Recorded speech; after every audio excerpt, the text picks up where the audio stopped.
Facebook for the Not Your Average Investor Show Tuesday edition. I am your host, Pablo Gonzalez. With me, as always, the gentleman that I like to call GC, because he's got genius concepts, because he knows how to generate cash flows, because he's a great co-host, and because his name is Greg Cohen. Say hello, Greg. Hello, everybody. Great to be with you. Back from Mexico is our superstar community manager, Madison the Magnificent. Say hello, Madison. Hello, everybody.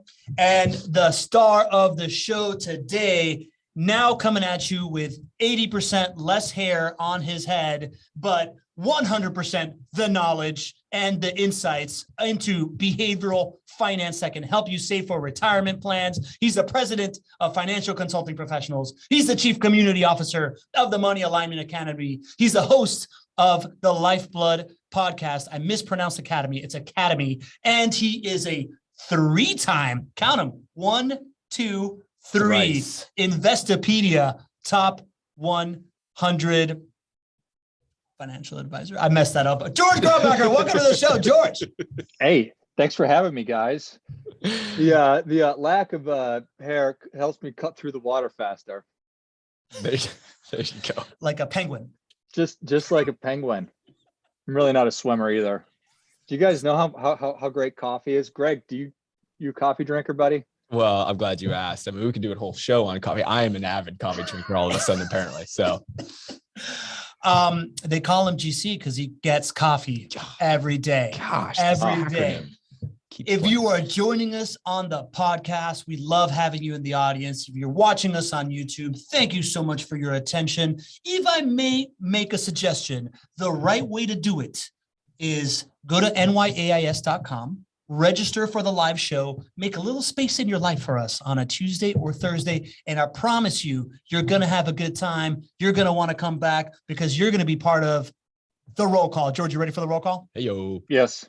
All right. We got Madison in the chat welcoming everybody to the Not Your Average Investor Show. We got Bill Shields. Buenas tardes desde el estado del sur. Buenas tardes, Bill Shields. We got John Hennig. Good afternoon, all. We got Noah Rundari.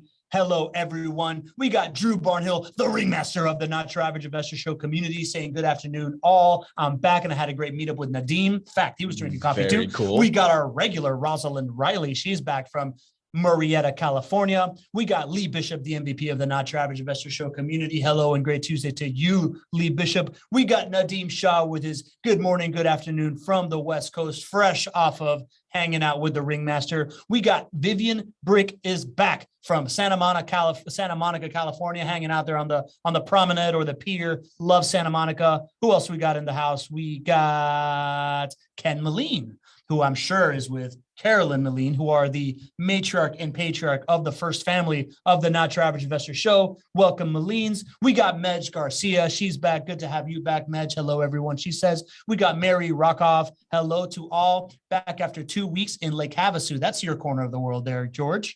Arizona.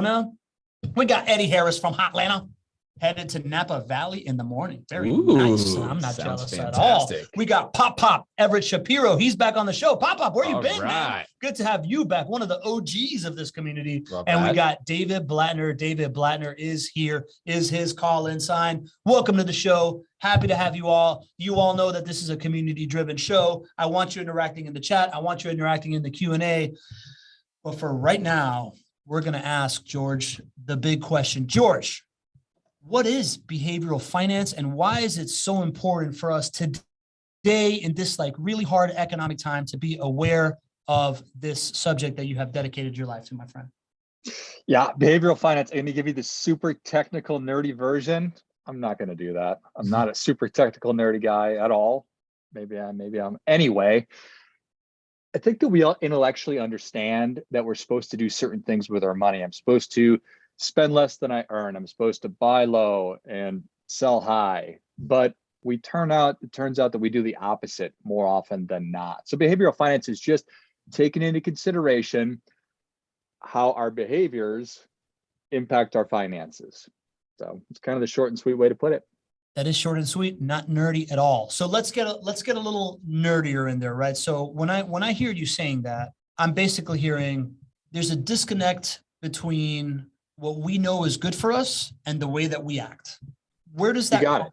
Yeah. Where does that come from, man? Like, I know that I get a little nerdier with us, right? Like what's the seed of that question? I think the trick that behavioral finance is trying to, the problem behavioral finance is trying to solve is closing that behavior gap. I am here, I want to go over here.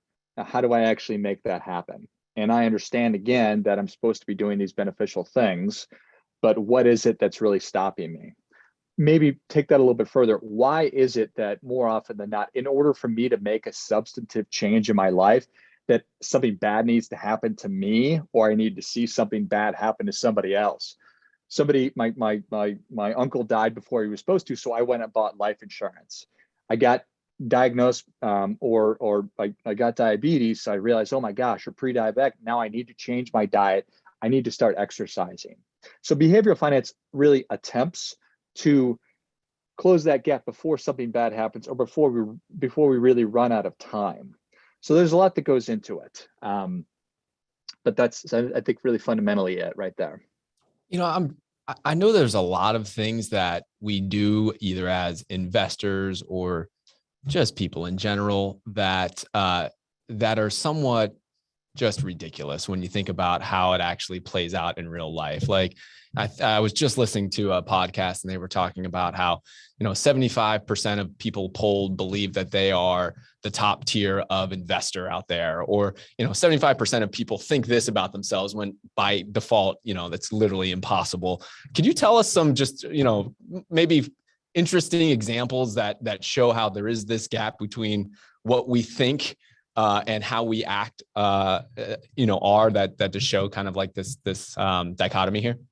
Yeah, well, I think it's such a funny thing to talk about and such an important thing to talk about because it's so true. Like, I think I'm an amazing driver and I think everybody else is a crappy driver. That's just not true, right? There's probably truth somewhere in the middle. And the same thing goes for everything you just been talking about. So there are these biases, we all have blind spots, and they're all real.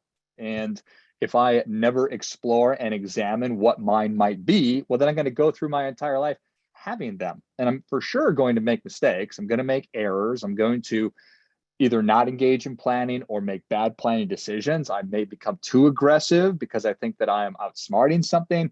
There's just a million different ways that our brains kind of play tricks on us.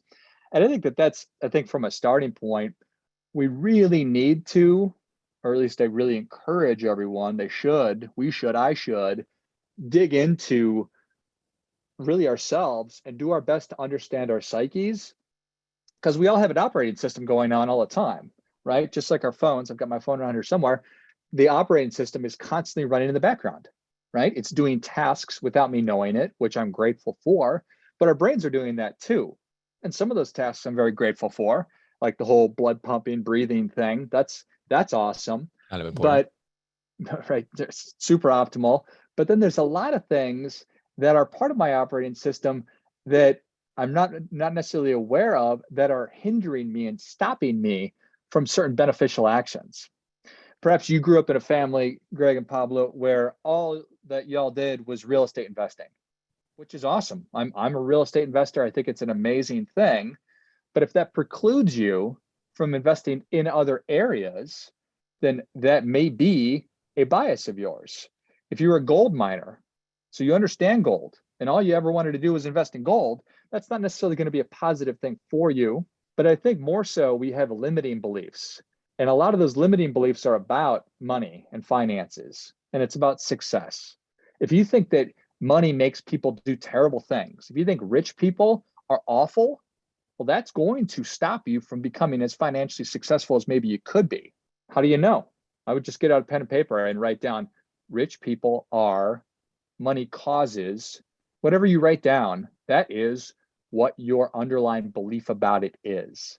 And then once you identify it, then you can go back through and try to recognize, that's weird. Why do I think the way that I think?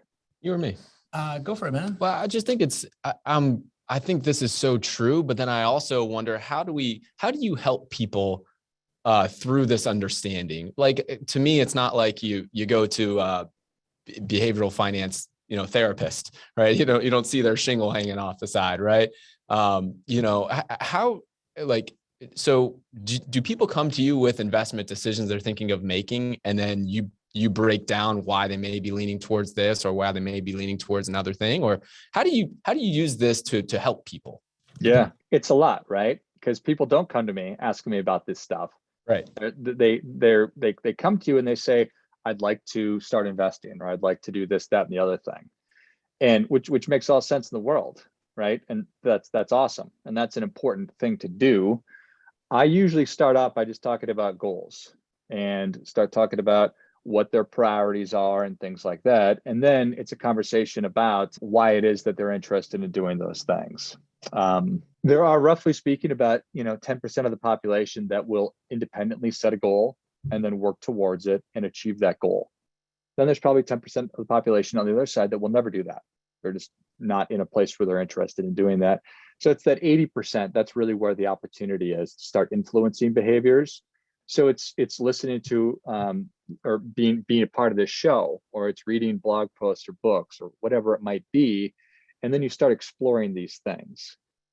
It's certainly possible. And I do go through a step-by-step process with some of my clients that will take them through exploring the operating system, looking at goals, executing, doing all those things. But the reality is we sort of piecemeal things. We piecemeal our planning. Very few of us are as organized or interested in, popping the hood and going through everything and figuring out how the computer works. We're just interested in doing things when we need them. Interesting, man. So both of the things that you said take me to a couple different places. Right now, I spent this weekend, basically, we're purchasing our third property with JWB right now. My wife and I are. And that brought up this like money conversation with my wife of just like, we know what our goals are, right? Like, we know we want to have passive income at some point in the future, and that we want to be able to retire whenever we want and whatnot, right? That messy middle is kind of like where we're at right now, of just like, how do we get there? So I spent the weekend, I literally went through every single transaction in my bank accounts and in my credit card statement, and I put them all out in a spreadsheet, and I categorized them as usefully as I could, right? Like, I have a couple things, typical expenses. We don't have kids, so I don't have children in there. We spend a lot on like therapy and stuff like that, which I classify as medical because I think it's important. We also spend a lot on supplements and food because we handle the actual medical stuff on the front end, right? So I have that all categorized now. And my next conversation with her is, I don't know, right? Like, I just kind of got to that point where I know what I'm spending and where I'm spending it. And we know kind of like how our properties are performing. I know what her paycheck is. I know kind of roughly what I pull in from my business. What would you say once I do that deep dive, George? Is there any kind of advice that you could give me to further that conversation into like next steps with her? Yeah. First, let me say that y'all know how to party, going through your finances and transactions on the week. Is it like Saturday night? Like, honey, get in here. It was a crazy weekend, buddy. I think that's awesome. I talk about how you really have to know your facts. You have to know your cash flow, have to have a budget down. I mean, fundamentally, you are light years ahead of the majority of people, because the majority of people have no idea how much money they make. They have no idea how much they spend. They don't know what the value of their assets are. They don't know how much debt they have. So going through the exercise, I couldn't have said it any better myself. Go through your transactions, everywhere you spend money. Is this stuff still serving me? I bet you found stuff that you were paying for. You're like, why am I paying for this? I didn't even realize it was on there. Yeah, that was very informative. Yep. Absolute reality. Somebody asked me about a year ago, actually, it happened a lot. They're like, how do I get on the same page as my partner or spouse about money? And I never had a good answer. And I got the question again. And so I finally did a deep dive and actually I wrote a ton about it. I created a course about it. But making sure you need to gauge your personal level of financial literacy. So where am I at? Do I have a budget? Do I know where my money is going? Do I understand what a mutual fund is? Do I know what stock investing is? Do I have a 401k? Do I like real estate? Do I have insurance? So you need to do that. Your partner needs to do that. And then you need to come together and try to get your brains together. But you might be saying, let's do 10 properties with JWB. And she might be saying, no, I think that's too many. Or she might say, let's do 20. It's just, oftentimes you are bringing two people with different life experiences and different DNA and different lived, all of it together, and you're trying to make the thing work. And that's where sort of digging into, when you find resistance, why am I encountering resistance? Why does Pablo really want to do real estate? Why does his partner really want to do Bitcoin? And there you start sort of unpacking that. So, okay, it's uncertainty, it's security, it's a risk tolerance that mine is higher than my wife's, which it absolutely is. But those are the kind of conversations. But you've already set the intention of, we want to get our act together and start moving in the right direction. Let's do this together. Got it. So then if I were to take a step further, right? Like, so my wife is from South America. Us here in the US, we're way more comfortable with debt than the rest of the world. And I'm clearly enamored with this asset class, right? Like I see it, and the debt piece of it is very attractive, right? Like the leverage that I can get on my money to then create cash flow and tax savings and appreciation, and in 10 years be able to like refinance that into other investments and stuff like that. So I guess the next step then is to educate her on those things. Like, does it make sense for me to like sit her down? And we had a previous episode where GC broke out kind of like how our investment has performed already, which has been crushing it for us. And in my head, I'm like, all right, so maybe if I show her that, and then I explain to her the 5 profit centers, maybe that's the move to get her a little bit more comfortable. Or do you think is it an educational thing, or do I need to ask her more questions? Is kind of like where I'm at with that. And what would those questions be? Yeah, I think it's all those things. People Okay. make decisions differently. Your wife, her name is what? Marta. Marta might love spreadsheets. She'd been like, yeah, give me those 5 drivers again. These are awesome. Or she might say, ugh, no, thank you. Not interested in this at all. No gracias. I'm interested in no gracias. She might say, and I'm guessing that she might want to talk about, or you might want to learn, or just know, you probably already know, what her childhood experience with money was. Was there a lot of money? Was there no money? What did the parents talk about it? She might not even be comfortable having a conversation with you about it. She might just be terrified, and just gives her just makes her really uncomfortable. I have no idea. Those are, so behavioral finance is all the feels, right? Accounting and the dollars and the cents, also super important, but the behavior stuff, this is how I feel about things.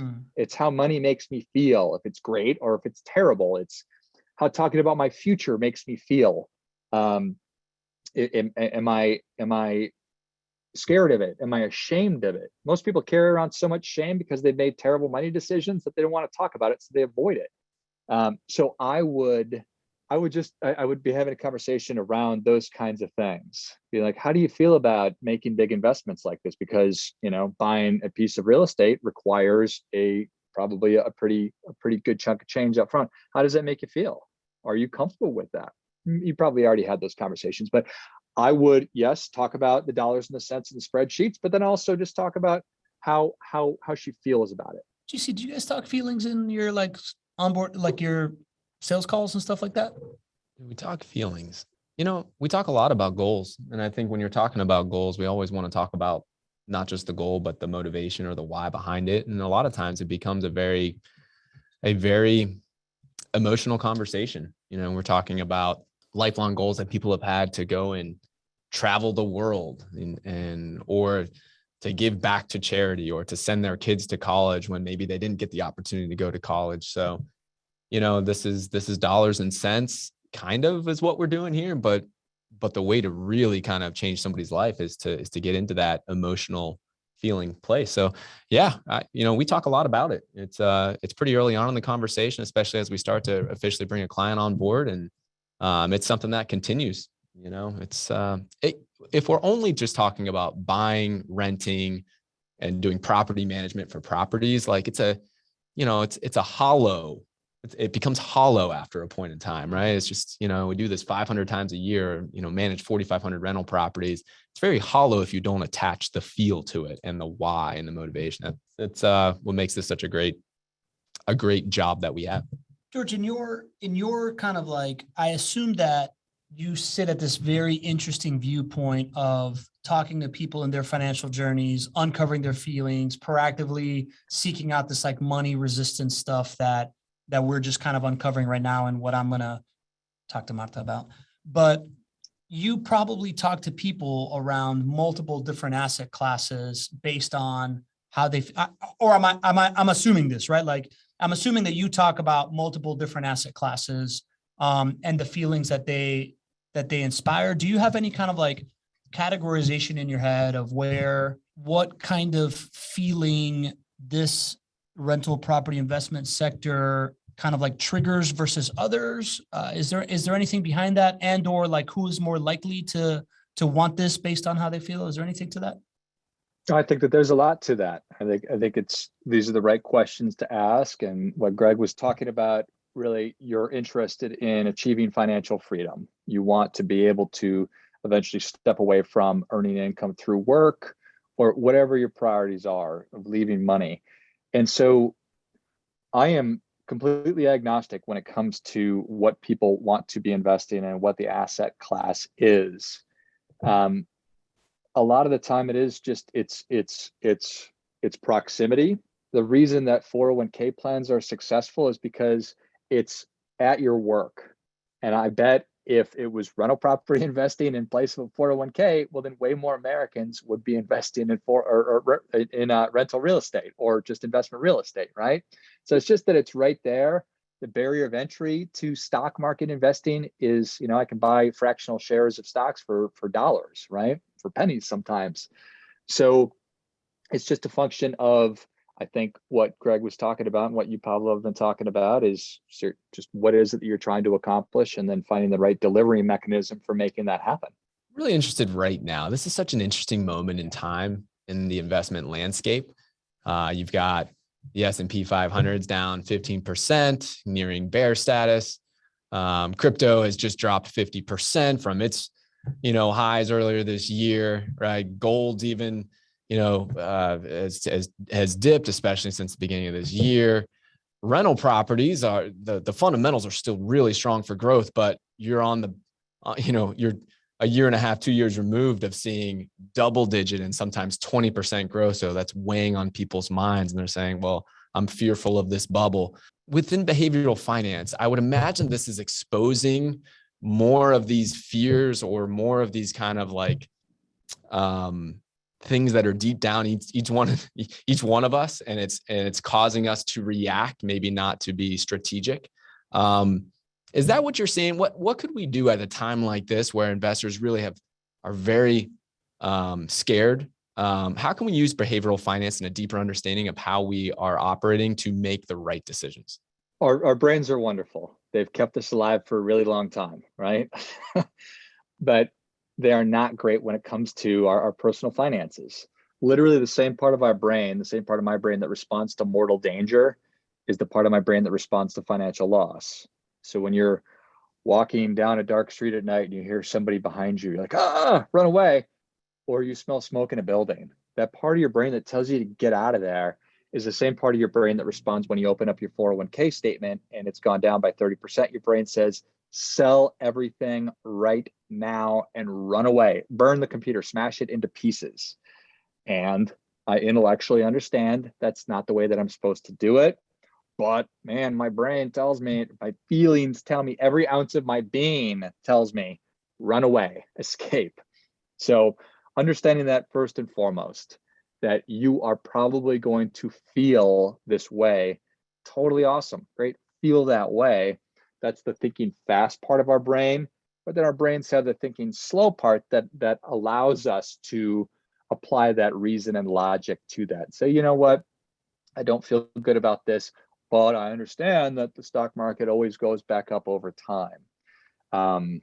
So, that answers the question necessarily, but how to actually take it, apply it. I mean, keeping your time horizon in mind, getting really clear on that is really important. This is where people make mistakes is we don't take risk into consideration. We don't take time horizon into consideration. If you need money, if the money that you have in your hand, you need that within the next couple of years, well, then you shouldn't be investing it. If this is a long-term thing, well, then it's an opportunity for you. I would rather have the stock market be crap for the next 30 years if we're talking about my 401k. Would you rather buy shares of Amazon at $2 a share or 2,000? Well, I'd rather buy them at $2 a share for the next 30 years. And then when I go to sell, that's when I want the shares to go to 2,000. It's a different way to think about it, but that's the proper way to think about it. Yeah. And talk to me about your investments, if you don't mind, right? Because I know that you're interested in real estate, you're a financial advisor, and I'm sure there's a lot of money that you control and are an advocate for in stocks, bonds, mutual funds. What's your overall outlook of the different asset classes, and where does each one fit in the optimal portfolio for you? Yeah, well, I'm certainly a proponent of the stock market. I think that it's going to be different. We are now coming out of this weird 20-year period that's essentially been my adult life. I'm 43 years old. I started professionally in 2001 after 9/11, and interest rates have essentially been zero for that 20 years on. So that eliminated fixed income from everybody's radar. Mm-hmm. Because why in the world would I put money into like a bond and get such a low rate of return, or a CD? I mean, back in, when I was growing up, or when my parents were buying homes, interest rates were so high, so you could get a great rate of return just going into the bank. So now that interest rates are going to be going up, you're going to see more money move out of the stock market and go back into more fixed income investments. I don't have a crystal ball. I can't tell you how much that's going to slow the stock market from growing, but it's going to have some impact. More money will continue to flow into commodities. I just heard somebody talking about how if it was BlackRock or Goldman Sachs, out of the trillions and trillions of dollars they manage, like 1% of it is in commodities. So we're going to see more money move into gold, silver, rare earth metals, things like that, battery technology. We need metals for absolutely everything. And I certainly think that the cryptocurrency, while I have no idea what that's going to do either, I own several of the coins, Bitcoin and Ethereum, and unfortunately some of the other ones as well. But real estate's always going to be a great, they're not making any more of it, as the saying goes. So I think there's a time and a place for absolutely all of it. How much, that's, I suppose, a different conversation. So, I'm always really curious. I think that there's a time and a place for all of those assets that you just described there, and each individual investor's goals are different. And I don't think any investor should have 100% in one thing or another, and real estate included there. But the one thing that has never made sense for me, and George, I would love to get your opinion on this, is fixed income or bonds compared to cash flowing real estate with the upside of appreciation. Why does it make sense for somebody to invest in a bond versus when they could own a portfolio of rental properties, assuming that they can do that, right? Assuming they have the capital to be able to own rental properties. Where does a bond win versus the same type of fixed income coming in from cash flow with that additional upside that you get for investing in a growth market in real estate? Well, I think that you're thinking about it 100% the right way. And I think that the barrier and the reasons historically why people would opt for a bond versus developing a real estate portfolio is just it's the ease of just purchasing a bond. It's the not having to necessarily worry about it, not having to manage it. So that's a lot of anxiety for people if they've never done it before. Like, it's easy for me to go buy a bond, right, from my broker. How in the world do I even get started with buying a piece of real estate? So I think that's where y'all are cracking a code and making that easy. I think, we need to just, one of the big tricks is just removing resistance and barriers from people moving forward with anything. If it's, I want to lose 100 pounds, or I want to learn how to play the guitar, or I want to start investing in real estate, the easier that I can make it, that increases my chances, my likelihood of being successful. Yeah, that's been our whole thesis. It's like, how can we make this easy? How can we remove these obstacles? Because there's a real need for consistent asset classes, and that's what bonds have been for folks. Well, we can still replicate that same consistency and give folks, upside, which bonds typically don't have. Yeah, and leverage, right? Like we talk about leverage a lot. Like, to me, that's the that's the big piece of the equation that sold me on this asset class. The idea that I get to have I can buy $1,000 worth of Amazon stock for $100, Right. and have that same kind of like experience. George, you and I graduated college around the same time, right? So like I graduated at like 2002, right? So we've kind of seen the same things in these two cycles of the economy, of like 9/11 affecting the economy and then the Great Recession, right? And what happened there. Are you, in the conversations that you're having with folks, right? We just talked about this idea of people being more likely to move away from pain than towards pleasure. And it feels like there's a lot of pain coming. Are people starting to feel that pain in the conversations that you have yet? Or are you still talking about moving towards pleasure ahead of the pain? I want everybody to get filthy rich. I want people to get whatever they want financially. I want everybody to have financial abundance and prosperity. But the only way we do that is if we first get financial security. And so it's one of those super boring conversations I have with people. You need to position yourself for success, but then you also need to position yourself for when bad things happen. I mean, we cut wood all summer long, not because we're going to burn it in the summertime, but because we're going to burn it in the winter time. You know, we store food, we prepare for things. So that's my first conversation with people, is making sure that they've done and set the foundation for then going out and investing in Bitcoin or gold or real estate or whatever it is that you're interested in. And I have no idea what's going to happen. You know, Jamie Dimon talking about a hurricane or a tornado that's going to come wipe everybody out. And I don't know what's going to happen. We could have nuclear war today. It could be going on right now around us. I have no idea. I could get hit by a bus. A giant could come out of the sky and dump hot coffee on me. Greg would probably like that now. Not the dumping on me, but the coffee thing. You get the idea. We just need to put ourselves in position to be financially successful. And then you let the chips fall where they may.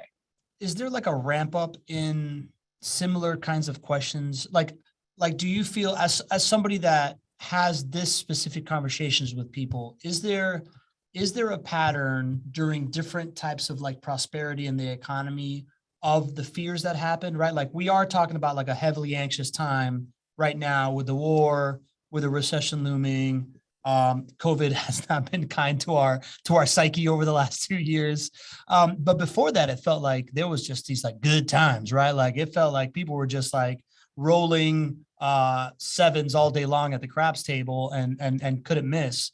Do you sense is it always the same conversation no matter what's happening in the economy from your perspective, or does it shift around a little bit as the news cycle changes? So the bulk of my work is around ordinary investors. I'm not working with ultra high net worth people. I'm working with regular people who are like me, who are, working on becoming financially successful. They're either stable or they're on the way to doing that and becoming financially prosperous and all that good stuff. So essentially, it's a lot of the same type conversations. But I bet if you went back to 2017 and you went through the headlines, you'd be like, oh my gosh, that was terrible when that was happening. That scared the heck out of me. That's just what media is doing to us now, is they are consistently creating outrage and fear and panic. It's monkeypox. And if it's not that, it's going to be something else next week, or it's gun violence, or it's abortion, or it's the death penalty, or it's whatever. It's always going to be something else, and it's always going to be the end of the world until it eventually does become the end of the world, which could be now. I'm not sure. I'm fond of saying, and I think Jack Kornfield said it. He's like, you need to tend to the parts of your garden you can reach. And it's like today we are asked to pick up the banner and the flag and to march for a different cause all the time. And I think that's awesome. I do not have the bandwidth to do that for every single cause. I cannot worry about and give my attention and my time, my energy, and my money to every cause. And to do so, or to try to do so, is a recipe for failure. Talk about behavioral finance, man. If I'm pulling my hair out about what's going to happen in Ukraine or this, that, and the other thing, I have zero control over that. Zero. If you are interested in that, if you want to start trading, amazing, do that. If you want to start really trading Bitcoin or whatever it might be, you need to spend the time to educate yourself, to learn how it all works, and then do it. But that's not me. I'm not a person who's going to be emailing or calling my clients with hot stock tips or where they should be moving their money this week and then moving it next week. And maybe that's a flaw on my part, but that's just not the work I'm interested in doing. That's not good or bad. That's just me. So that makes sense, man. Do you ever, Leslie's got a great question here in the chat. Do you ever encounter yourself doubt and fear that you got to overcome still with so many years in the game? Is it still happening to you? constantly. And I screwed up. I should have mentioned this at the top. I've made all the bad financial decisions over the course of my life. I've made all of them. Fortunately, I've also made a lot of great ones too. So it's perfectly human. And I am absolutely susceptible to making errors and to having financial anxiety. You know, I've got a 3 and a 5-year-old. So or 2 and a 5, however old they are. They're tiny humans. They're running around everywhere. They're always hungry. So I'm worried about their future. So now I got to worry about that. You know, I've got all kinds of stuff to worry about. So all the more reason for me to try and just focus on the things that are of greatest importance to me. I mean, I get exhausted and bored talking about goals. I get bored and exhausted talking about values, but that's the starting point. I have to know what I think is important. I have to know what I believe to be true. And I can't speak to what happened 1,000 years ago, but I think that right now it seems like today is the most important time to be having those conversations with ourselves to really get clarity on, this is what I'm going to stand for, this is what I'm going to stand against, this is not what I'm going to pay attention to. How often do you have that conversation with yourself, right? Like this idea of like what I believe to be true and what my goals are, is that something that you're reinforcing for yourself daily? Do you have some kind of like calendar reminder for that thing? So I started writing again probably around a year ago. Well, that's not true. I started journaling in I think 18. I started meditating in 15. I'm not going to do an advertisement on meditation. Started journaling in 18. So that's just a process of writing down what you're thinking about. And then I started writing again every day about a year ago. I've always been a pretty thoughtful guy. Whether thought thinking is good or not, I can't speak to, but I've always been a thoughtful person. And I try and question, why am I thinking why I'm thinking? Is what I'm thinking true? Where am I wrong? What if the opposite of what I think is true? What then? So I do that every day. You do that every day. And then how often do you recommend people then go back to that budget or go back to that goals thing and revisit that? Is that an everyday thing? Is that a quarterly thing? Or what kind of like practice and structure do you recommend people put around outside of like a meditating and writing practice?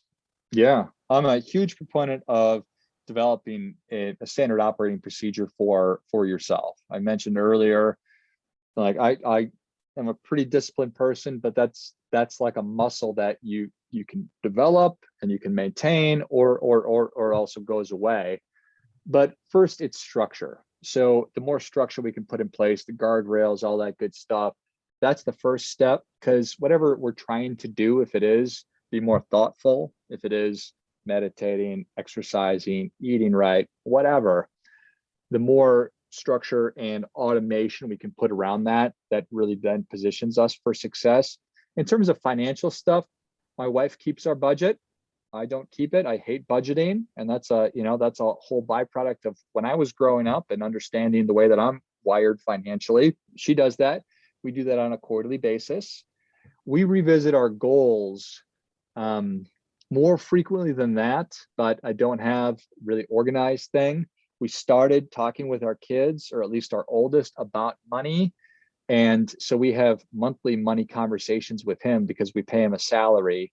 And so we're constantly revisiting how much money he has and what he wants to be buying or saving for and stuff like that. And in that, we talk about values. So that's a great way to just be introducing sort of mental models and values and first principle thinking, which I think is a really, really important thing. I mean, if you can get some good habits instilled in your kids, wow, you really set them up for success. The simple stuff. I love that. I mean, I feel like there's a whole nother show here of talking about how to talk about money and with your children. I have a 9-year-old and a 7-year-old, and we talk openly about money. Because, when I was growing up, it wasn't something to be feared.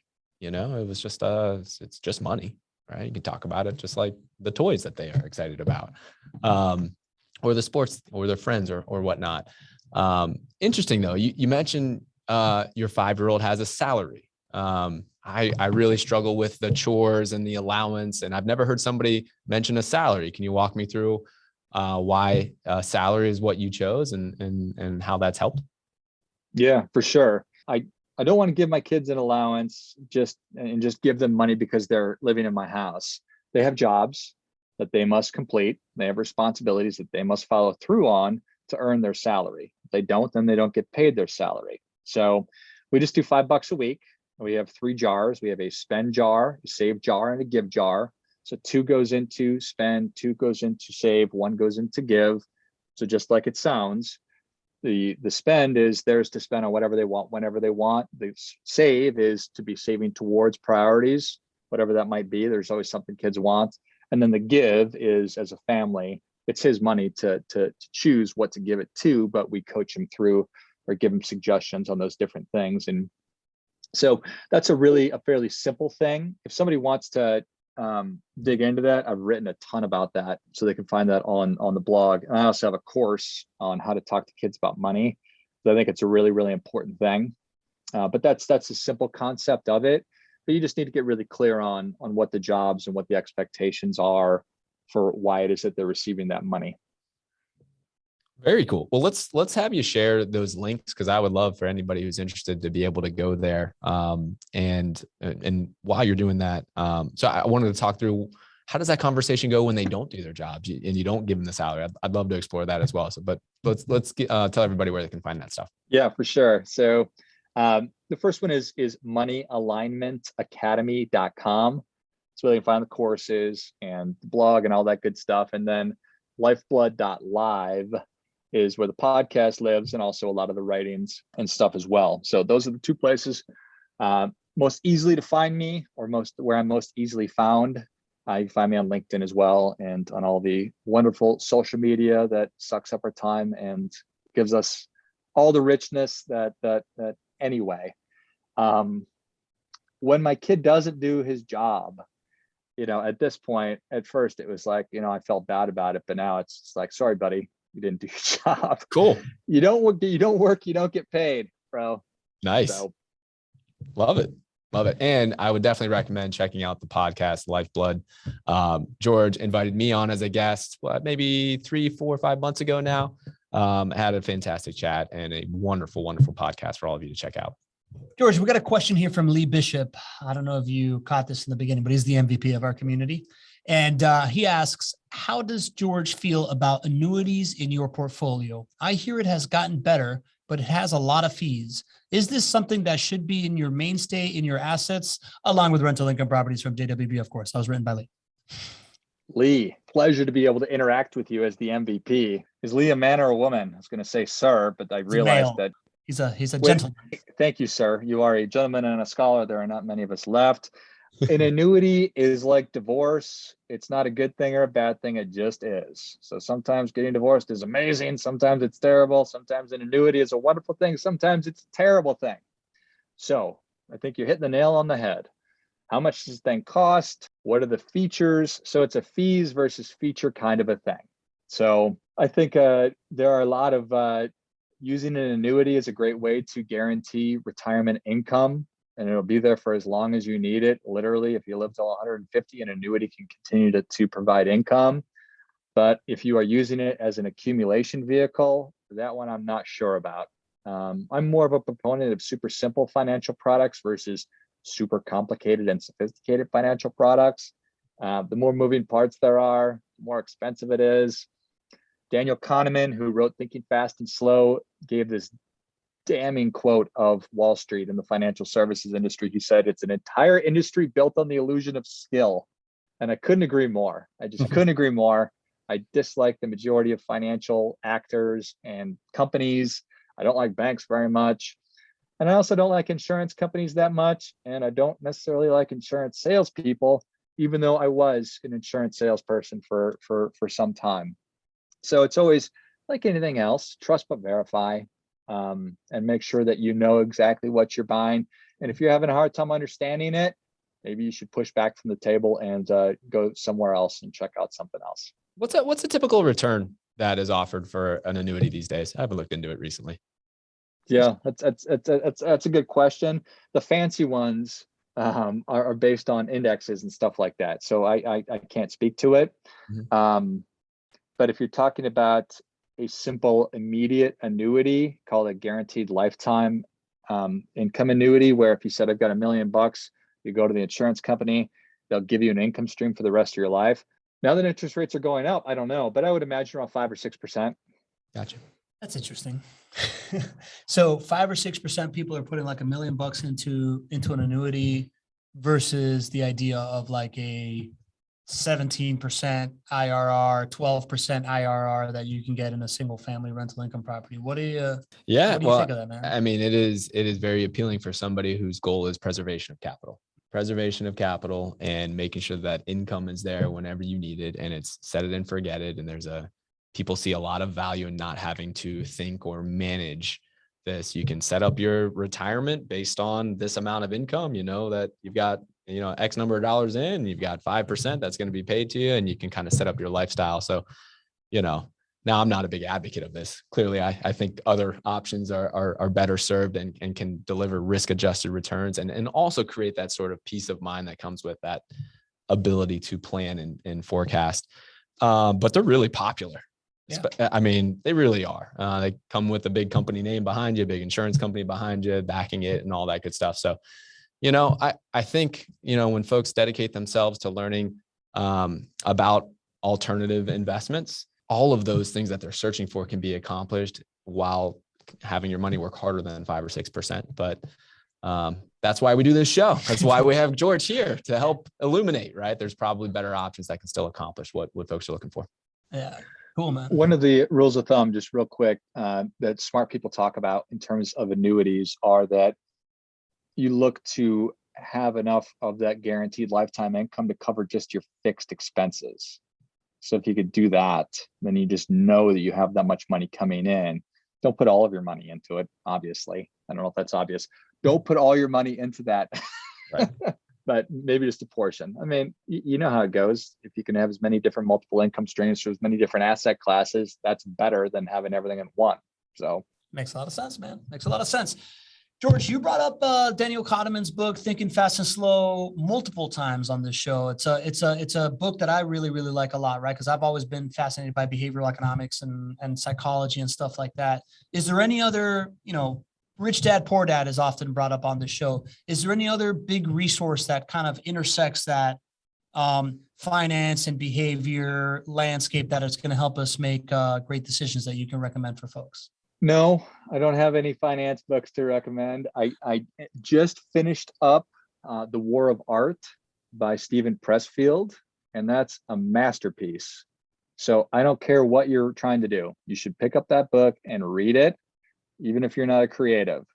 I also read The Artist's Way by Julia Cameron, and I'm reading Turning Pro by Stephen Pressfield right now. So in terms of financial books, I shouldn't just say no, because that's not a good answer to the question. No, I didn't mean financial books. I just meant anything that applies to this discipline, right? Like Thinking Fast and Slow is not a financial book, but clearly understanding these triggers in the brain help you out a lot. So I'm just wondering if there was another book that you're particularly high on. Yeah, I think that those 3 books, certainly The War of Art. I think that is a great read for anybody, because it just gets into that psyche and why it is that we do what we do and what it is we're really interested in doing.